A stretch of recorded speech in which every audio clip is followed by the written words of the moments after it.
65 soldats ukrainiens neutralisés, 4 véhicules militaires détruits. C'est le bilan dressé par le ministère russe de la Défense suite aux frappes du groupe Dnipr contre des unités des forces armées ukrainiennes. Concentrées dans des zones stratégiques des régions de Zaporozhye et de Kherson, ces opérations visaient des points de rassemblement et des équipements militaires dans les localités de Novodanilovka, Olgovka, Elvo, Nikolsko et Kamychany. Ce type d'offensive s'inscrit dans une dynamique d'escalade, où chaque attaque semble avoir pour objectif de fragiliser les positions adverses. Abonnez-vous et partagez cette vidéo pour rester informé des dernières actualités. Les unités russes ont ciblé avec précision les brigades 65e et 110e mécanisées, la 141e d'infanterie et les brigades de défense territoriale 103e et 126e. Ce choix stratégique, visant des brigades spécifiques, semble vouloir limiter la capacité de réaction et de défense des forces ukrainiennes.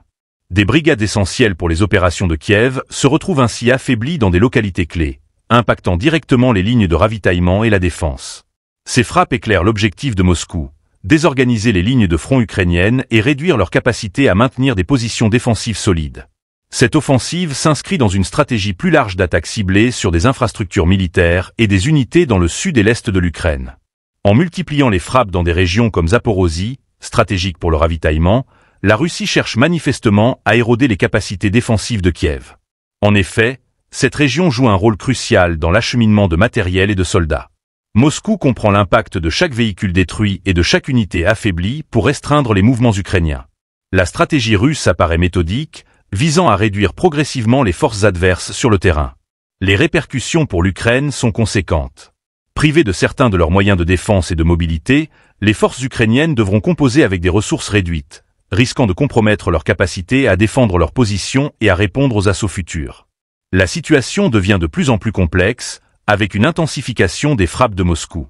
Dans cette montée en puissance militaire, chaque succès des forces russes accentue la pression sur Kiev, qui se retrouve face à des pertes régulières en personnel et en équipement. Parallèlement, la Russie met en avant ses capacités de défense aérienne. En annonçant l'interception de 4 bombes guidées Hammer et de 39 drones ukrainiens, Moscou cherche aussi à montrer sa capacité à se défendre contre les équipements militaires avancés fournis par les alliés de l'Ukraine. Cette double offensive, terrestre et aérienne, témoigne de la volonté de Moscou de maintenir une pression constante sur les forces ukrainiennes, réduisant leur capacité de riposte dans un conflit de plus en plus tendu.